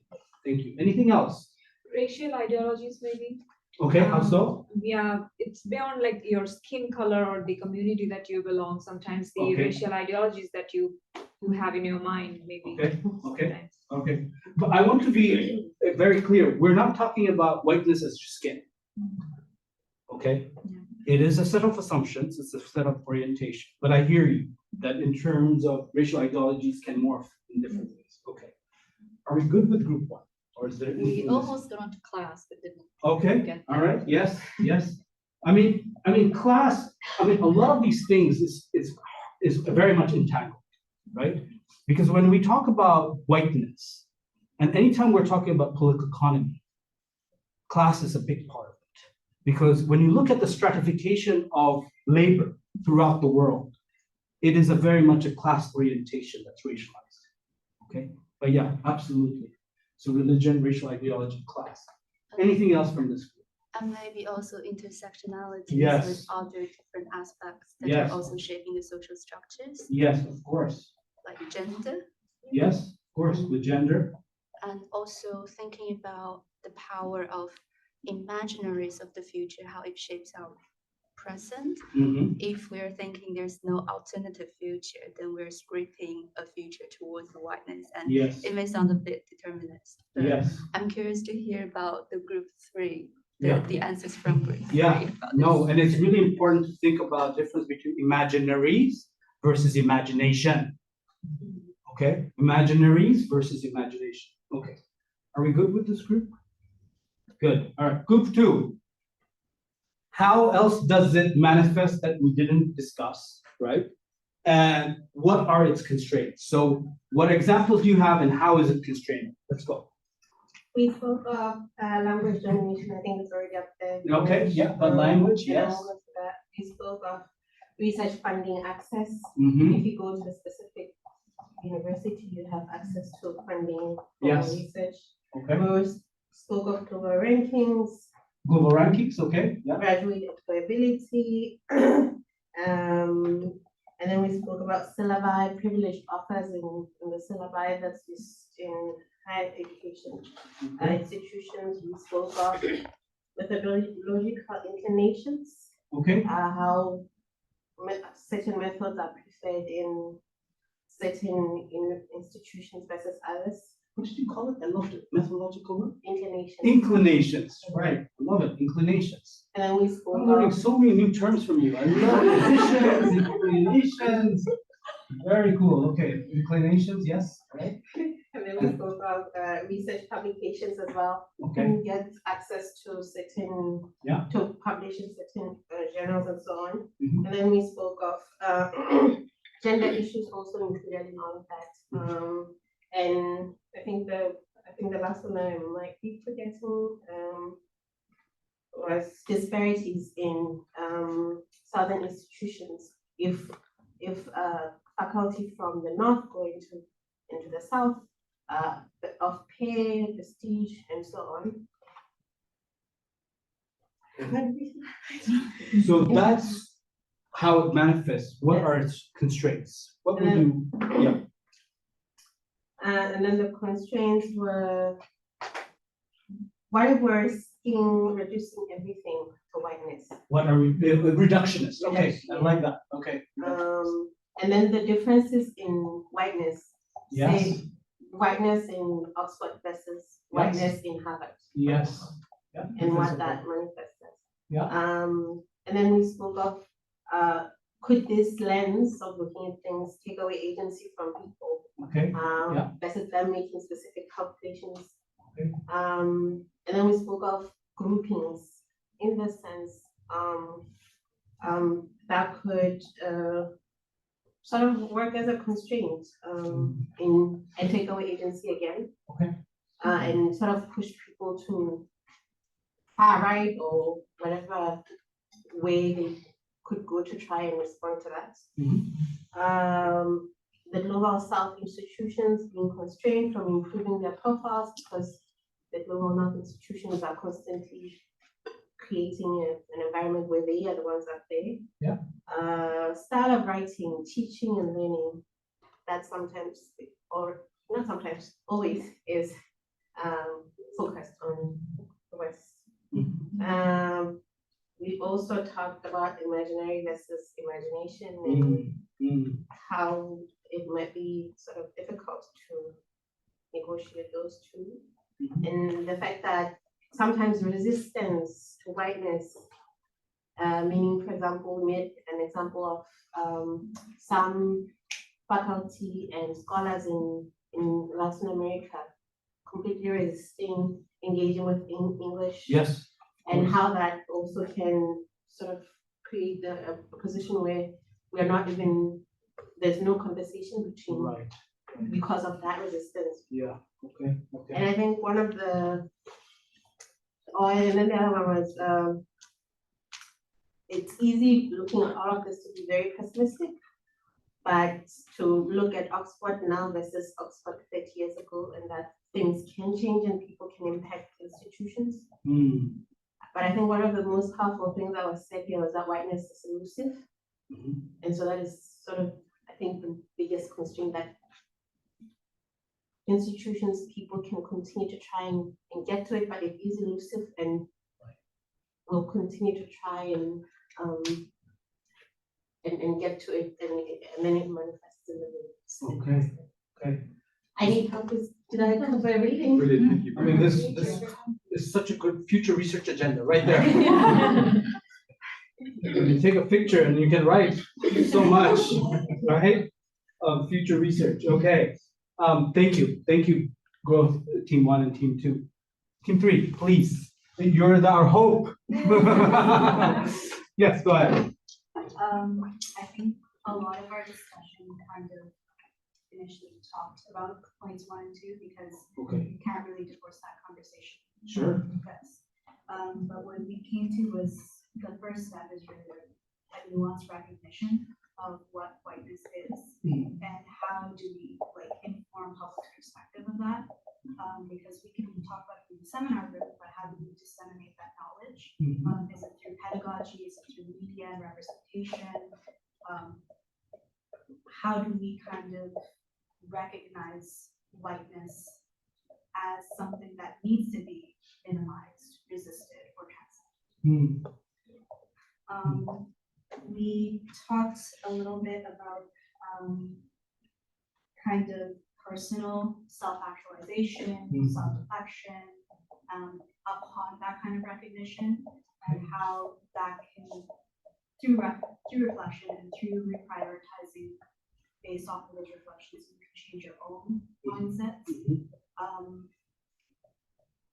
We talked about a little bit about the power of language and how it's very difficult to divorce whiteness from structures of geopolitical power and historical kind of momentum of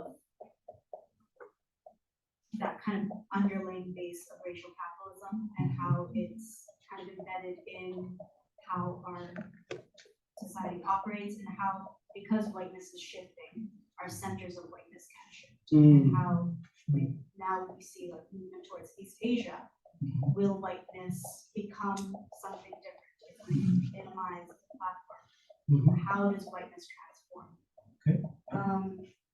In terms of like solutions, we talked about like things such as like representation, of course, whether that be in media, in higher education, through curriculum and pedagogy,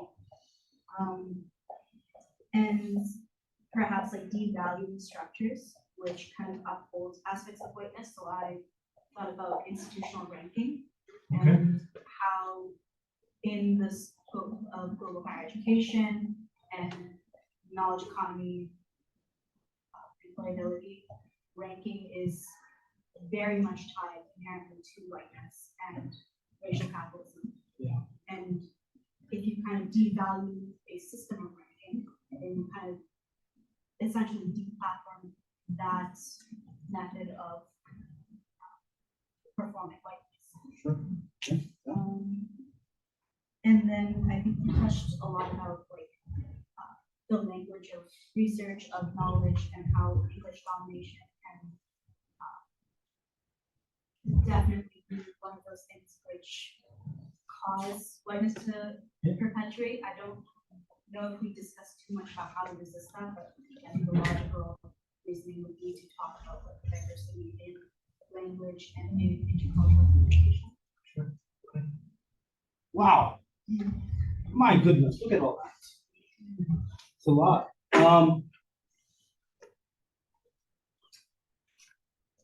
What's interesting is there's so much similarities, right? I'm just curious, like, you have broader, I'm just opening up for broader discussion. You don't have to talk to me, you can talk to each other now, right? You've answered the questions. It's in front of you in terms of one, how else it manifests, right? How it manifests in your everyday life. What are its limitations, right? That we could add to. We talked about where else it manifests, right? And the constraints that it provides.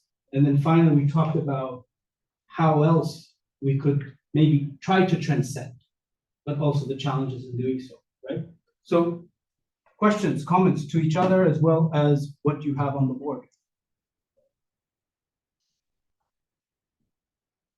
bring in maybe one question that Sure, Alia sure. had. Yeah. Alia, if you are still here, would you like to come in? Yes, thank you. Just a lot of the things that have already been said have addressed that. Just thank you so much for your talk, and your paper is really inspiring. And I think the temporality and the way that you make us think about the futurity of oppression is actually very valuable. I had a bit of a question, and I completely understand that you approach this from a very decolonial kind of lens. So my question was, and it's quite interesting that as you talk about futurity, you also talk about aspirations, and that has been my personal experience as well, working with communities, vulnerable groups that are whose intellectual contributions have been marginalized. So I wondered, and perhaps it's the kind of the question that Edward Said was posed when he talked about these issues. I just wonder whether in your line of work and the way that you're theorizing it now, how are you, or is there any space for looking at how futurity is being like the imagination bit of it? Because we know that the world is changing, and the field, in terms of hysteresis, we're seeing that the field is kind of disrupting. And in these new frameworks, we're seeing that there are different kinds of prospects emerging. The reason why I say this is because there is no stability coming from the government. The field has been deconstructed. And a lot of times we see that young people, vulnerable groups, they come out, and we're seeing very different kinds of, imaginations and agency as well that is coming out of that. We know from, like you mentioned, popular culture, we know from social media and how movements are going. So my question is, do you think now, is there any space for this agency-driven idea of futurity, understanding that there is something that is oppressing the whole, and there's a structure in place, but how these little pockets are coming out? Is there any kind of space for that you're seeing now? Yeah. So where do I speak? Is it here? Anywhere? Because I'm not recording. Alia, can you hear me? Alia, you are muted, but that's okay. And she can. Okay. All right. I think this is a very important question. So first of all, I want to kind of complicate the notion of agency. It's used a lot, right? And oftentimes agency is conflated with some form of resistance. This idea that you can resist through collectively, through subversion. I've written about transformational resistance as forms of agency, right? But one thing we don't talk about when we talk about agency is also conformity. Agency, most of the time, the kind of agency we have is to conform for whatever reasons, survival, whatever, many communities, right? So I think the question that Alia is raising to me is the former forms of resistance. In other words, how do we subvert? How can we imagine otherwise, right? And I think there's definitely many examples of that. And myself, who does work around decolonizing curriculum and pedagogy, was one of the places where I would say it has been happening within and outside of these institutional containers. But having said that, it's so interesting how whiteness then co-opts these so-called alternative imaginaries and then commodify it to then attract or to say that they have now become diverse and have multiple missions, right? So that's the slippery slope of alternatives. So, and there's a whole history around this. And one of my colleagues, Vanessa Andriotti, writes a lot about this in terms of thinking about how we need to think about alternatives in an alternative perspective. What do I mean by that? You can take alternatives, but then commodify it, which is what has happened. Or you could take alternatives and suggest it's no different, so why are we going to consider it? Or you can take alternatives and assimilate it in the similar structure, right? Or alternatives could be to actually jump and not have any solutions. What I mean by that is that you're jumping into uncertainty, okay? And that is where it's very hard. So when we talk about whiteness as futurity and resisting it is an ontological project, what we mean by that is you are having to let go of the terms of conditions and the terms of your existence. And then to imagine something is very, very scary. So are we willing to jump to things that doesn't provide security? Okay. And certain communities are doing that because their lives were precarious to begin with anyway. So Alia, when you give me the examples, you will see that oftentimes it is the most precarious who are doing the most decolonial work. Not because they're theorizing, because they're trying to survive, right? So that's something important for us to think about, is that it is not a question of privilege to do decolonial work. It's actually a survival mechanism, right? And I so, would like, sorry, yeah, I go would ahead. like, yeah, I would like to argue that they also theorize as they Yes, decolonize. through their actions, absolutely. I mean, that is another thing, is we often, and I have this issue too, we separate thinking and being as if they're separate things. Thinking is also a form of action. I mean, I don't know about you. Anytime you write, I feel like I felt like I worked out, okay?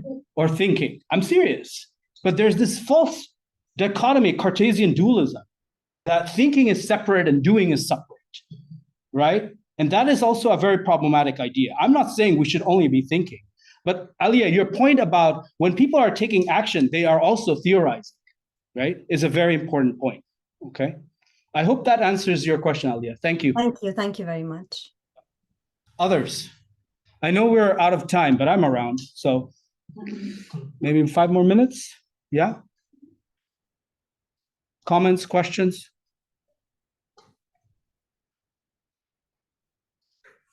Yes, hi. May I ask a question about how do you think that the white scholars, their role in reshaping the subjectivity of themselves and others when they collaborate with some scholars from the non-white countries or who do not enjoy the white privilege of refugees? Yeah, I think as someone who doesn't identify white, you should ask the white colleagues that question.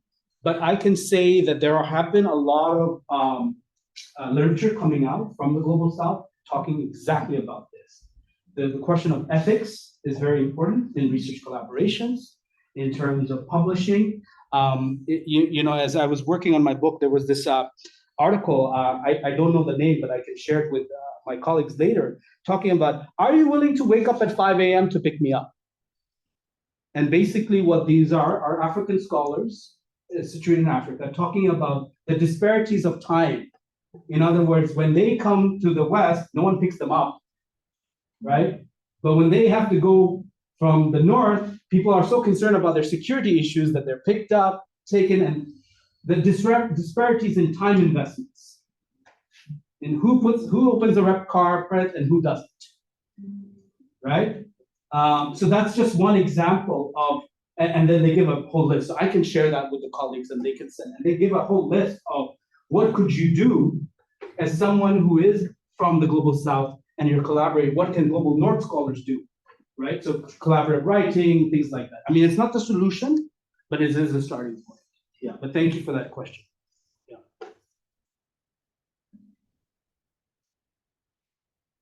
Yes. So I Hi. mean, what's your initial thoughts about the challenges that have been presented to the model here? You know, you've given us this model. It's great to think with. It's great to sort of work with. Are we talking about here, or are you talking about that? Well, the couple around reductionism. Yes. Or you know. Yes. A single way of thinking about this.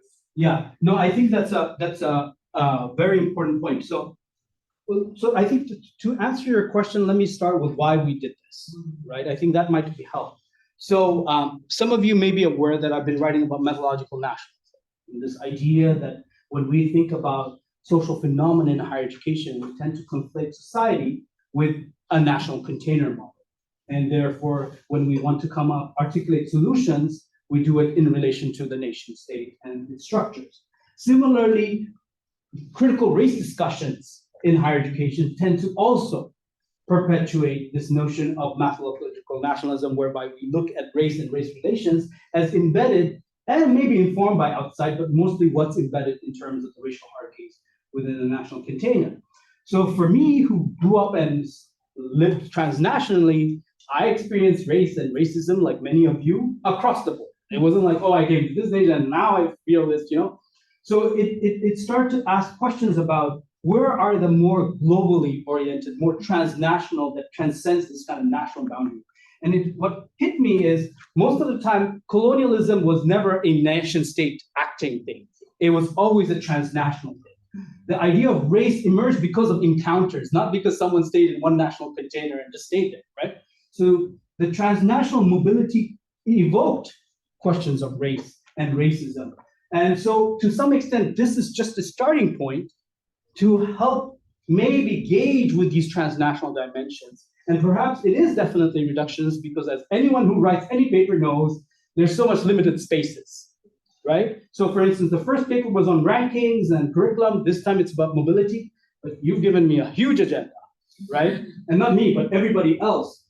This whole thing about agency, I think, is a very important one. And I know to some extent we want to talk about agency, but for me, one of the areas that I've been exploring is other constraints that we're not considering that also shapes our agency. And so for me, I tend to look at temporality so we talk about futurity. We haven't even talked about clock time. Like, look at me talking fast because I'm looking at the clock, right? But clocks shape our lives. And clocks also shape the kind of agency we can even consider, right? And so that's another thing and also affect. Affect is the kind of encounters we make through the intensities of feelings. That is another issue that I don't think we've gone into, but I think agency is very much tied to that. So David, I don't know if I've answered this question, but it's a place to start. Any other comments? I don't want to take up more time or whatever. I can be here all day, but I do know that clock time tells me at 4:40 I have to take the train from Oxford Station, okay? And actually that's where the clocks were really started with, was trains, because there were different times. So it was creating clashes between trains. It was a safety issue. Anyway. Thank you. Thank you. Fantastic. Thank you so much. Thank you.